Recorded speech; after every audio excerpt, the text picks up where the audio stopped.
કોલેજના પ્રિન્સિપાલોનો સમન્વય એ આ જ કોલેજમાં જોવા મળે છે મિત્રો. થોડા દિવસ પહેલાના પેપર, 2 દિવસ પહેલાના પેપરમાં આપણે જોયું છે કોઈ કોલેજની અંદર ટ્રસ્ટી અને પ્રોફેસરોની વચ્ચે કઈ સંઘર્ષ ચાલી રહ્યો છે. આવા ટ્રસ્ટ કે કોલેજો કોઈ દિવસ પ્રગતિ કરી જ શકતા નથી.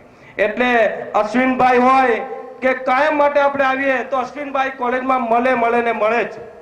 એટલે અશ્વિનભાઈ હોય કે કાંતિ કાકા હોય, આ કોલેજની અંદર જે સાહેબોને સાથ અને સહકાર આપીને કોલેજને જે પ્રગતિના પંથે મૂકી છે, તે આ કોલેજ ઉત્તરોત્તર આ રીતે પ્રગતિ કરતી રહે તે માટે પ્રભુને પ્રાર્થના. જય હિન્દ, જય ભારત. ધન્યવાદ ભરતભાઈ. અને એક વાત યાદ કરાવી દઉં કે ભાવેશ આજે કેટલા વર્ષોથી પાસ થઈ ગયો, પણ આજે પણ અમને કોઈ પણ જગ્યાએ મળે આજ એવા વિદ્યાર્થી અલ્ગોતર કનુભાઈ પણ છે ત્યાં નેતૃત્વ કરી રહ્યા છે. અને આજ વિદ્યાર્થીઓ જે નેતાઓ જે હતા, એક બને એવું કે આજે ભવિષ્યની અંદર આજ લોકો આપણા કોર્પોરેટ નેતૃત્વ પૂરી પાડી રહ્યા છે. અને એને કરીએ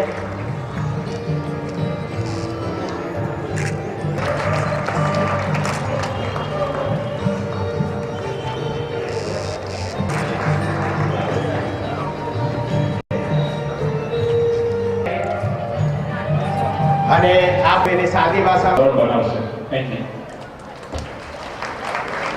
મિત્રો, હવે યુનિવર્સિટી યુથ ફેસ્ટિવલમાં જેમણે ઝળહળતી સફળતા મેળવી છે તેવા ભૂતપૂર્વ વિદ્યાર્થીઓને એવો પણ આપણે આગળ વધી રહ્યા છે. આપણે એના સાહિત્યના ક્ષેત્રમાં પણ ઉત્તમ પ્રદાન કરેલી આપણા પરિવાર વતી જે વક્તૃત્વ સ્પર્ધા હતી, જે નેશનલની અંદર આપણે નામ રોશન કરી એવા ભાઈ શ્રી ચેતનને, શ્રી જે શાહ સાહેબને વિનંતી પ્રથમ ક્રમ પ્રાપ્ત કરવો અને અમરોલી કોલેજનો દેશમાં ગૌરવ પામનાર ભાઈ શ્રી ચેતન્યને આપણે જોરદાર તાળીઓથી વધાવેલી ઊંચું નામ રાખીને આગળ વધવા માટે સતત પ્રેરણા આપે છે. 12મું ધોરણ પાસ કરીને નબળી આર્થિક પરિસ્થિતિ કઈ કોલેજમાં એડમિશન લઈએ. મારો પરમ મિત્ર જયેશ અહીંયા બેઠો છે, એને કીધું જો તારે ટ્યુશન નહીં કરવું હોય ને તો અમરોલી કોલેજમાં આવી જાય. અને એક જ વર્ષમાં અહીંના તમામ શિક્ષકોએ આ વાત સાર્થક કરી બતાવી. ને આજની તારીખમાં પણ અહીંના વિદ્યાર્થીઓએ ટ્યુશનની જરૂર નથી પડતી. કોમર્સ કોલેજ વાણિજ્ય વ્યવસ્થા અને સંચાલન ચોપડીમાંથી જેટલું શીખવા નથી મળતું, એટલું જ પ્રેક્ટિકલી અહીંના પ્રોફેસરોએ શીખવાડેલું છે. માત્ર 25 રૂપિયામાં સવારનો ચા નાસ્તો, બપોરનું જમવાનું, બપોરની ચા ને રાતે પાછું જમવાનું. કદાચ કોઈ મેનેજ ન કરી શકે. આ શિક્ષકોની જ ખૂબી હતી. બીડીપી સર, ચાવડા સાહેબ NSS ની અંદર દોડતા હતા. એટલું જ નહીં, પણ એકાદ 2 મહિના પગાર નથી મળતો ને તો આજે ઊંચા નીચા થઈ જઈએ છે.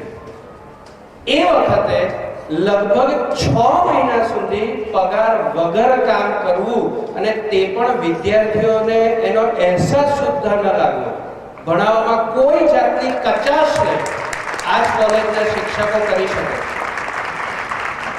મિત્રો, એટલું ચોક્કસ કહીશ કે અહીંયા આજે મારું સન્માન કરવામાં આવે છે, પણ હકીકતમાં તો અહીંયાના વડીલો, ગુરુજનો, શિક્ષકોનું સન્માન આપણે કરવું જોઈએ. એ લોકોએ જે શીખવાડ્યું છે એટલું યાદ રાખજો. વૃક્ષથી જે ડાળ છૂટી થઈ જાય છે એ નાશ પામે છે, પણ જે ડાળ વૃક્ષ સાથે જોડાયેલી રહે છે તે ક્યારેય નાશ નથી પામતી. આ સંસ્થા વટવૃક્ષ છે. આપણે એમના ફૂલ અને ડાળીઓ છે. હું એવી આશા રાખું કે આપણે હંમેશા આમની સાથે જોડાયેલા રહીએ, એમનાથી અલગ ક્યારેય નહીં થઈએ. Thank you.